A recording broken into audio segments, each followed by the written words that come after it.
안녕하세요. 제 이름은 다니엘입니다. 독일 프랑크푸르트에서 광학 센서 기술 분야의 엔지니어로 일하고 있죠.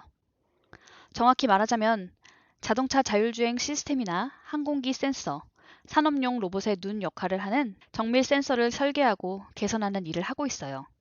그러니까 빛의 굴절, 초점, 시야 확보, 반사율 같은 걸 매일 계산하고 분석하는 사람입니다. 그래서 눈이라는 주제에 대해서는 꽤나 민감하죠. 그러니 저는 모든 근거와 데이터를 봐야 믿고 느낌이나 감보다는 이성적 판단을 더 따지는 완벽주의자인 편이에요. 이 이야기는요, 제 여동생 헬레나로부터 시작됐습니다. 어느 날 저녁 둘이 오랜만에 만나 맥주를 마시며 이런저런 이야기를 나누던 중이었어요. 헬레나가 너무도 아무렇지 않게 말했습니다. 오빠, 나 한국 가서 라식 받을 거야. 응? 한국? 라식? 순간 입에 물고 있던 맥주를 뿜을 뻔했습니다. 제가 어떤 사람인지 말씀드렸죠? 데이터, 논문, 수치 없이는 아무것도 못 믿는 사람입니다. 게다가 저는 눈은 사람이 가진 유일한 외부 노출 센서다 라고 생각할 정도로 중요하게 생각하거든요. 그래서 저는 정말 당황했죠. 너 미쳤냐? 왜 한국까지 가서 수술을 받아?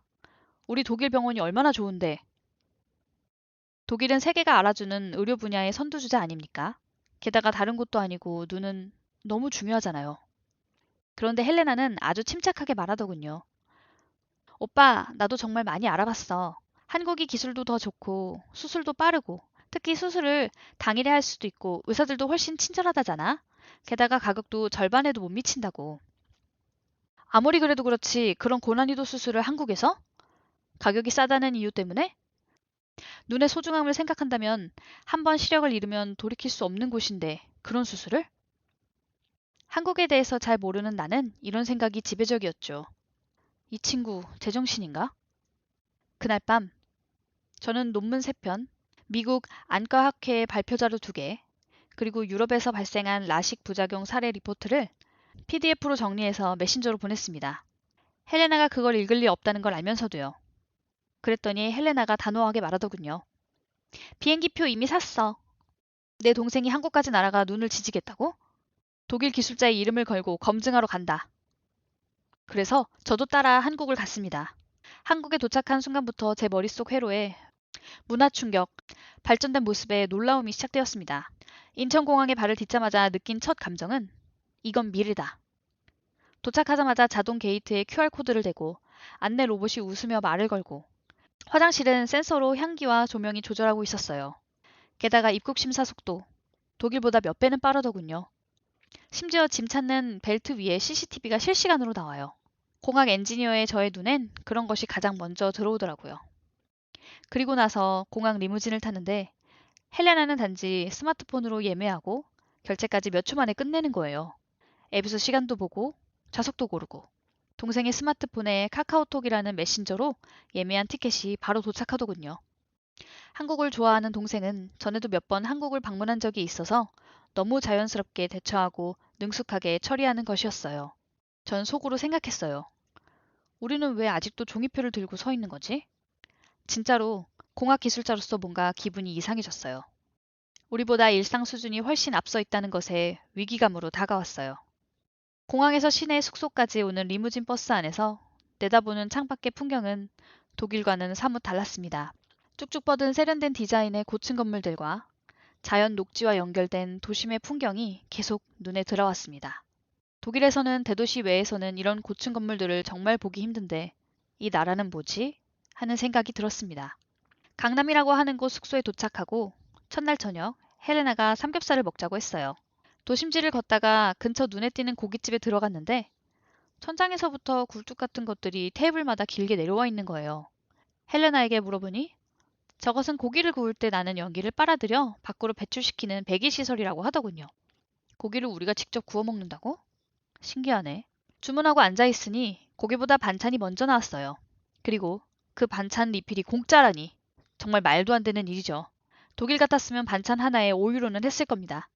저는 계속 계산기를 돌렸습니다. 이건 속임수일 거야. 숨어있는 추가 요금이 있을지도 몰라. 그런데 계산할 때 보니 정말 없더군요. 결제할 땐 더 충격이었습니다. 게다가 팁을 추가로 내지 않아도 되고요. 독일에서는 외식 비용이 적지 않아 외식을 자주 못하는 편인데 크게 부담 없는 비용이어서 정말 살기 좋은 나라라는 생각이 들었습니다. 결제할 때는 헬레나가 스마트폰을 POS 단말기에 갖다 대더니 삑! 그리고 끝. 독일이나 유럽에서의 현금 사회가 괜히 원시적으로 느껴졌습니다. 유럽에서는 쉽게 접하기 어려운 장면이었죠. 저는 지갑에서 현금을 꺼내려다 손을 멈췄습니다. 이건 기술의 격차다. 그리고 안과 병원까지 지하철을 타보게 되었는데요. 지하로 2단계를 내려가는데도 냄새가 하나도 나지 않고 너무도 깨끗하고 청결했습니다. 지하로 내려갔는데 지하 같은 느낌이 안 들 정도였습니다. 벽마다 LED 화면에 영상으로 보여지는 안내판과 광고물들이 화려하게 구성되어 있었고 열차와 직접 맞닥뜨리지 않도록 가름막과 스크린 도어가 설치되어 있어서 안전을 우선시하는 나라라는 것을 느낄 수 있었습니다. 거기다 도착하는 열차의 위치까지 아이콘으로 전광판에 움직임으로 보여주고 있더군요. 실제와 정확히 일치했습니다. 그 다음 열차의 위치까지도 말입니다. 정말 세심하게 시민들을 생각하는 사회라는 것을 느꼈습니다. 거기에다 도심 어디를 가든 무료 와이파이가 엄청난 속도로 이루어지더군요. 달리는 지하철 내부에서도 끊기지를 않았어요. 이런 세상도 있구나 하는 생각이 절로 나더군요. 그리고 드디어 병원에 도착하게 되었습니다. 서울 강남에 있는 라식 전문 안과였는데 병원 입구부터 분위기가 달랐습니다. 마치 호텔 로비 같았어요. 매끄러운 대리석 바닥에 밝고 때로는 은은한 조명에 향긋한 아로마 향기까지 우리의 오감이 격조 있는 자리에 와 있는 듯 하더군요. 데스크에서 접수를 하니 전담 상담사, 코디네이터라는 명함을 주신 분이 상담을 해주시는데 영어로 대해주셔서 소통적인 커뮤니케이션에 문제가 생길까도 걱정했었는데 전혀 없었습니다. 그리고는 대기 시간이 거의 없이 그날 바로 검사를 진행하더라고요. 대기 시간이 없이 바로 진행한다는 것도 정말 생소하고 신기했습니다. 독일은 당일에 뭔가 이루어진다는 생각은 아예 접어두는 것이 이미 적응이 되어 있는 사회입니다. 그러니 수술까지 단 하루에 이루어진다는 것은 정말 믿기 힘든 상황이었죠. 어쩜 좀 난림 아닌가? 하는 걱정도 반신반의했죠. 검사 항목도 놀라웠습니다. 각막 두께, 안압, 시신경 스캔, 시야각, 동공 반응, 그리고 안구 수분량까지 측정하더군요. 기계들도 다 최신이었고요. 중간중간 설명도 아주 상세하게 제공됐습니다. 이 정도로 치밀하게 검사를 한다고? 10여 가지가 넘는 검사를 마치고 마지막으로 안과 의사 선생님과 대면 상담을 하는 시간. 정말 전문적으로 설명해 주셨습니다. 거기다 라식을 하면서 일부 난시 교정도 가능하다고 하셨습니다. 렌즈를 삽입하는 것도 아닌데 각막을 깎아내는 것만으로도 이것이 가능하다고? 의사 선생님 말씀이 눈은 인체에서 가장 정밀한 기관입니다. 그래서 가능성 하나하나를 다 점검합니다. 그리고 후에 생길 부작용까지 고려하여 환자분에게 맞는 맞춤형 라식을 실행한다는 것이 이곳 의사들의 모토라고 하시는데 정말 그러한 상담을 해주시는 말에 신뢰가 생기더군요. 그 순간 저는 생각했죠. 이분 독일에서 연수를 받으셨나? 설명 방식이 전형적인 독일 엔지니어 같았습니다. 그렇게 잠시 드는 생각이 한국이란 나라의 기술 수준이 이제는 독일을 능가할 수도 있겠구나 하는 깊은 위화감이요. 그리고 바로 수술. 헬레나는 평소처럼 태연하게 금방 다녀올게 하며 수술실로 들어갔습니다. 저는 로비에서 뭘 하고 기다릴까 생각하다가 신에게 수술이 잘 되게 해달라고 기도해야겠다 하는 마음을 가다듬고 기도를 하려는데 헬레나가 수술실에서 나오는 거예요. 순간 뭐가 잘못됐나 생각이 들더군요. 그런데 수술이 끝났다는 겁니다. 이게 말이 돼? 진짜 10초 만에 나왔어요. 제 생각으로는 정말 그 정도밖에 시간이 안 걸린 것 같았어요. 어? 벌써 끝났다고? 기도는 시작도 못했는데 말이죠. 괜히 미안해지더라고요. 내가 하나도 도움이 되지 못한 것 같아서 말이에요. 하여간 잘 끝났다니 다행이었어요. 헬레나는 웃으며 말했어요. 레이저의 환한 불빛이 몇 번 지나가더니 끝났어. 아프지도 않았고. 진짜 너무 태연한 얼굴로 말해서 놀랐습니다. 그리고 병원 측에서는 안약, 인공눈물, 수면안대, 비타민까지 포함된 회복 키트 선물 상자까지 줬습니다. 전 그걸 보며 혼잣말을 했죠. 이건 의료냐, 웰리스냐? 혼란스러웠습니다. 다음날 아침 헬레나가 창밖을 보며 말했습니다. 오빠!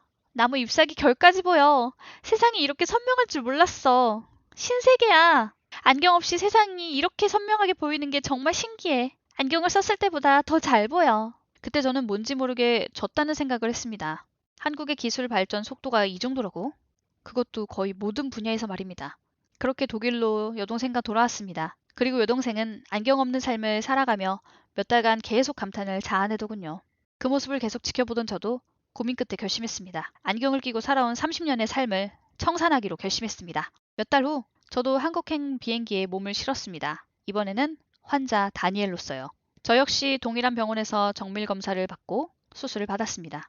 그리고 눈을 떴을 때 정말 말 그대로 세상이 4K였습니다. 말 그대로 최상의 해상도, 무슨 색 보정된 화면처럼 선명하고 깊이감도 다르게 느껴졌어요. 제가 기술자로서 설계해온 센서보다 더 정교하게 느껴지는 세상이 제 앞에 펼쳐져 있었습니다. 결론은 이렇습니다. 저는 눈에 대해 아는 사람입니다.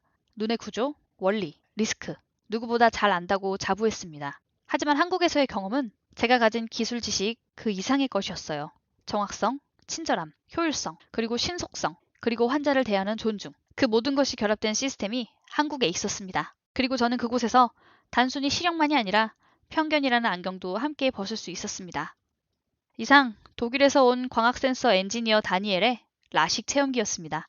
지금 라식을 고민하고 계시다면 한국 정말 진지하게 고려해 보셔도 좋을 것 같습니다. 감사합니다. 재미있게 들으셨나요? 내용이 재밌으셨다면 구독과 좋아요, 알림 설정까지 해주시면 감사하겠습니다.